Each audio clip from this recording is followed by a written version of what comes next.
Had he not been 100 other things, my next guest might have loved to have been a jazz musician. Well,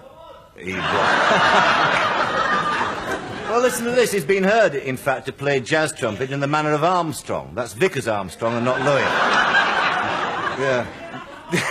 Shut up. Music's only one of his many talents. He's a poet, writer, humorist, comedian, actor, critic of all things bureaucratic and cruel, lover of all things joyous and absurd. Milligan.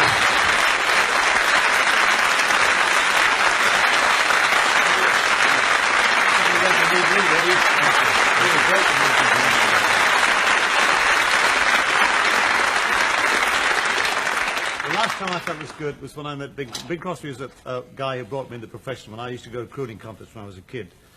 And it was great to meet him. It was on your show, wasn't it? No, Eamon Andrews, the Mother Superior.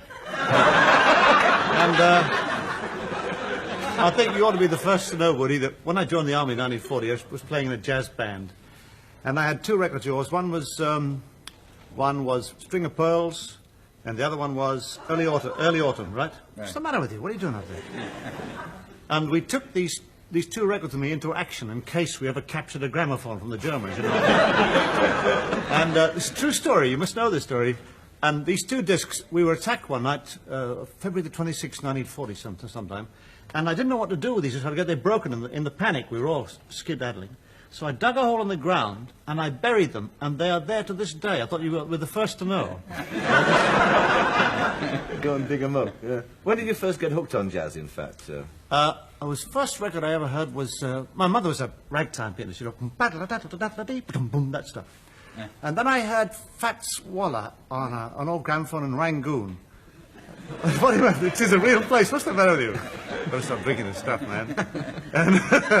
And I heard this guy play. It set me off. That was it. Fats Waller, yes. Play, and I'll be glad when you're dead, you rascal, you. Yeah. Yeah. Was it, in fact, a musical family all round, yours? And your mum was a pianist? All round. Some were pretty square, but, you know, most of them were round, yeah. Yeah, no, it was a pretty good family, yeah. And my brother used to play tenor sax, and he used to... One of the first guys I heard to actually play straight through, that lot of like Lester Young sound, you know, straight through, you know. None of that, ooh. Yeah. Remember that Rudy Weirdoff crap, you know what I mean? There used to be a saxophone who and he used to shake it with his knee, this guy, you know what I mean? Had it in for him. He was your tongue out. Is he still alive?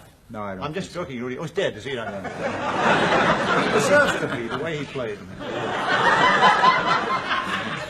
I'll tell you one thing I meant to ask you. We were talking about earlier, and Spike must have noticed an incredible high standard that you keep in all your herds. But in fact, what were the failures? Who were the talents that you didn't spot that you could have had? Because there have been a couple of remarkable ones. Well, one of my better judgment evaluations was with Dizzy Gillespie. He had written 2 or 3 arrangements for me back in the 40s. And then on several occasions he subbed with us when we had somebody out in the trumpet section. And of course, Dizzy was now in the throes of inventing a lot of new music that was pretty much his and Charlie Parker's. And consequently, it didn't make a great deal of sense to me what he was playing. And then to make matters worse, he would make some very strange passages that would not be as consistent as we would hope for. And clams, you know. And consequently, I suggested very strongly to Diz that he continue to write and write for me and for whomever he wanted to, but to get rid of the trumpet because they'd never make it. Tell me, who did the arrangement of Apple Honey for you, Woody?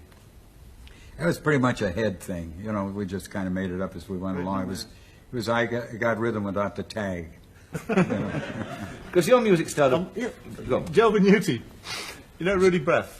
Ruby Breath. He's telling me he's playing with Joe Benuti one night, and one of these swank doos, you know, and this American hostess came over all smothered in peroxide and pearls, you know, and said, can't you do something exciting? He said, sure.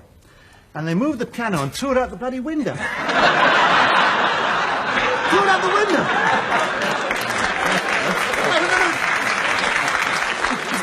The man was... Benuti's car was underneath the Is that hell? That's lovely, yeah. You did, Daddy. Well, but your music started playing with bands in the army, didn't it? Not really. I used to play before the army, you know. Did you? Yeah, there was peace before the last war. You wouldn't know what and some people think it went on forever, and just never, you know. Yeah, I used to play in mainstream, you know. I used to play. Bunny Berrigan was one of my idols. I was trying to play like him, you know. I was only a second trumpet. We had a first trumpeter who used to get stoned out of his mind on pot, he was. And he didn't know what day it was. We found him in the middle. We were playing this number, you know, the Song of India number. And it came to him to take the chorus. And we looked at him, he'd got all his clothes off and started to sing God Save the Queen with his microphone. It was a terrible application. We had to pull the curtains. We got the sack that night. He used to say things like, "You start, I'll catch you up, man." He really was spaced out, you know. I like what he said. We used to smoke it all the time. They never thought anything about it. Really? You know? Yeah, it was great. Great days. Yeah. And did you smoke it in the army as well? No, we never got that. No. What kind of gigs did you play in the army? They were called Fear. Well, you know, we didn't want to fight or do any guards, you know. So I got these guys together. We've got to form a band if we want to live. We've got to try and get a. So we just learned to play pretty quick, man. You know, we used to play. It was great. We used to keep the morale of the lads up. Great jazz we used to play like this. Yeah. But what kind of places? I mean, so village halls and this sort of thing? Oh yeah, gigs around the town, you know, big town halls for those regimental places and all that. You know, it's great days. You once said in I remember we had a terrific gig once. We were playing for some Canadian officers and English officers, and a fight broke out in the middle. You know, how could a waltz lead to a fight? You know, unbelievable. It was called there's some peacetime waltzes, and we were playing this, and suddenly we heard this. Ow! Now look here, you bum out! Look here, damn you! Look, and it spread like leprosy, you know. And we kept on playing, you know, because we don't get involved in it, you know. We would keep playing. So I remember this Canadian thought he'd do something. This officer thought he'd stop the fight. And what's the Canadian national anthem? Maple Leaf Forever, isn't it? You know. So my pianist is a very lugubrious guy, big 16 stone, like this. He's playing away like this, and this officer rushed up and says, he said, "Look here. Look, we've got to stop this." He said, "Can you play the Maple Leaf Forever?" He said, "No." He said, "After 10 minutes, I get tired." You know?